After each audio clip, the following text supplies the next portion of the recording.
One of the most shocking nationals of the year, we have Labyrinth coming on top of a meta that has been dominated by nothing but Snake Eyes, Snake Eyes, Snake Eyes, and Goblin Bikers also make a top cut finish. Make sure you guys smash the living crap out of that subscribe button so you guys don't miss out on more awesome content. So we have your top 16 breakdown out of the Mexico Nationals for you. And I'm not going to lie to you, this is a pretty interesting event considering, you know, most of the amount of big, large-scale events that fairly recently happened has been pretty huge. And the fact that this is no exception to the rule out here, where you have Snake Eyes dominating this top cut. 50% of your field is Snake Eyes, Snake Eyes, Snake Eyes. But that's not stopping, you know, what we're going to call the meta challengers from kind of doing their thing out here. At this point in time, I'm almost starting to consider, you know, Fire King its own little deck at this point. Yes, it does use the Snake Eyes package, but, you know, it's almost like the Fire King cards are almost a hindrance to the deck. You know, like, you'll turbo through, you'll do most of your plays, but it's not the same for what you want to be attempting to do in the course of the meta. Now, there were some major surprises here. One of them was there were 2 Mana DM decks in the top 16 for this. Now, I'm actually very shocked to see that Mana DM even had a foothold on this meta, and the fact that, you know, you're seeing this deck kind of refresh itself in the meta kind of as a challenger, so people are like, huh, you know, I didn't see that one coming. No, genuinely, I didn't either. I'm very shocked to see that Mana DM even has been coming back to life. We did have double Labyrinth as well, which I did say Labyrinth ended up winning this event. Very, very cool to see that. And then, of course, there was only one Tempai Dragon in the top 16 for this event, which, I mean, okay, I didn't see that one coming, but okay. And then we also had one Goblin Biker in the top cut as well. Like, genuinely, what in the world is happening with this format that's allowing, you know, this much diversity? I kind of like it. Let's pass one over to decklist. Make sure you guys smash the living crap out of it. I'm just kidding. You guys have already done that. So we're going to be starting off here with your first place Labyrinth special. And this is actually pretty cool to see. I mean, you actually have Trap Tricks getting a lot of mileage in here. Trap Tricks specifically being able to bring out the barriers, the destructive Daruma cannon, so that, you know, you can do your thing that you need to do with this.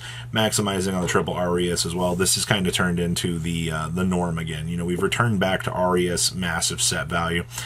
We are actually side decking the Unchained package, so you can do your thing. And also Packbit. I actually started to see this card start to show up a little bit out here, and I will say that this has definitely been a little bit of a help along the way for, you know, the little extra lines of play you can kind of get with this. And of course, oh wow, Full Force Fire is actually getting a chance to shine out here again. I like this list a lot. I think that Labyrinth is a very underrated deck, but the things that this deck can do are very, very strong right now. Oh, hey, look.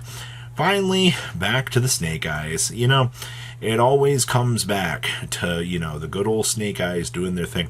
We do have the triple crossout designator in here. You gotta love, you know, the control aspects of things. We also do have, I mean, you're still maximizing on the best packages of your deck. That never really changes.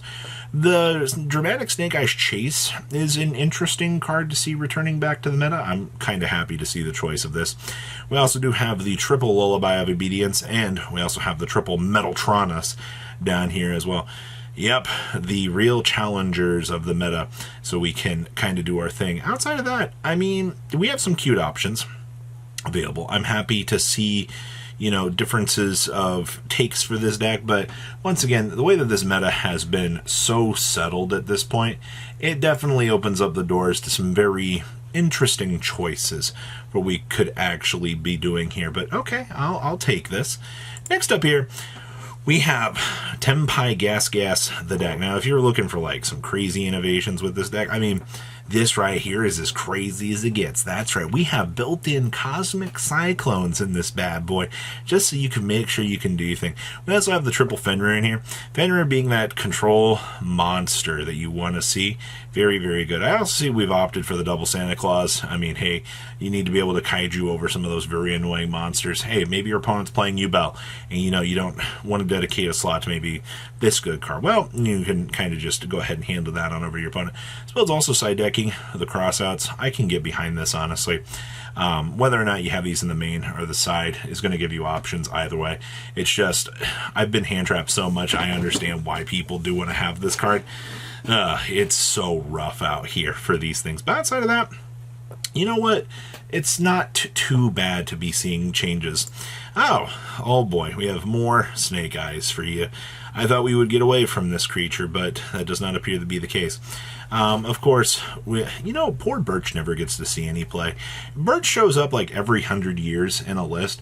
We kind of are just like, oh, Pikachu shocked face, and that's just kind of it, actually. I guess in terms of, what you're kind of expecting for this, there's not a lot of craziness here. I mean, okay, we're main decking the crossouts to kind of counterpick the meta. You have the Cosmics down here. The Snake Eye subversion is kind of hit or miss. You'll be able to play this either way. It is a cute tech choice, and I mean, people can dedicate a lot to it. I mean, you dedicate this, or you maybe want to play the third skill. It kind of just depends on what you're feeling. All right, outside of that, pretty straightforward build. I don't have any real complaints about this. I like what I'm seeing. It definitely does show, options, as we're going to say. But I don't know, man. It's pretty good. Oh, hey, we have our Goblin Biker deck. Okay, now we're playing a Speedroid Ultra Hound in here. I mean, hey, it's a free mill, I suppose. Actually, the fact that this is playing a pretty extensive Speedroid package. I mean, the one Daiko Duke, the one Modoshi Piper, of course, the Takum Tumborg, you have the triple Terratops, and you also have your Ultra Hound in here as well. Okay, this build also opted to main deck Magic Deflector, of all things. That's very interesting. I also see we're playing a one of Golden Droplet down here as well. Is this just a trigger giving the opponent a card so that we can kind of go on with our day? That's freaking hilarious, actually. Maybe you figured that maybe they would try something else, but I guess, okay. Of course, we're doing the one pile up. When you're looking at the technology behind, these decks, seeing that, we're extending such a package like this into the deck is actually really, really cool to see. So, once again, I like this a lot. Next up here, we have Manadium. Now, if you thought that Manadium was dead in a pile somewhere because Baron has, kind of left this world, you were probably right at one point. I don't disagree with that logic at all. I think that Baron was one of the linchpins that kind of held this deck together.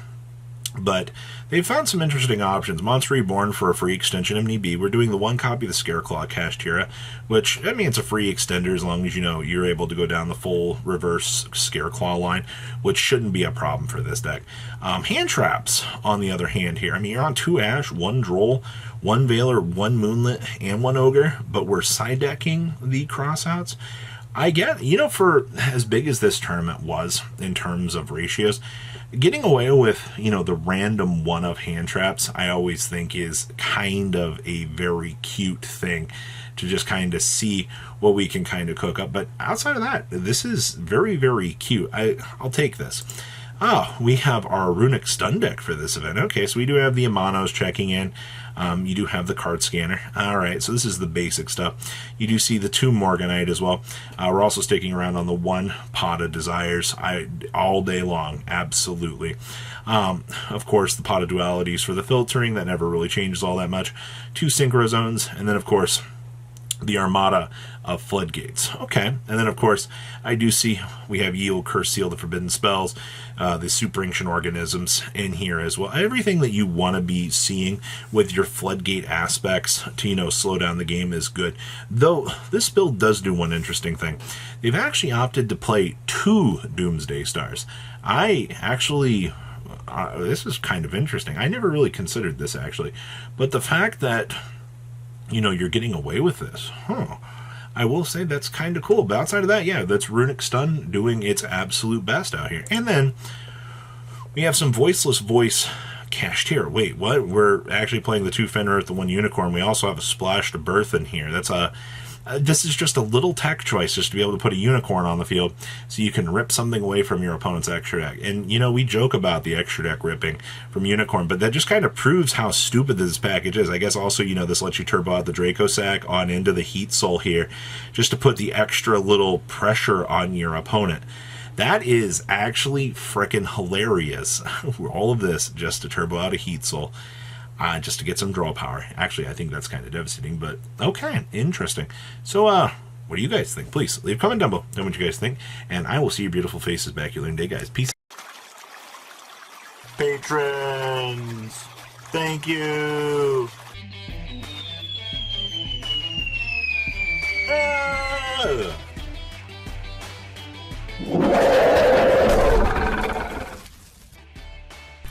Thank you so much for watching. Check out these other videos.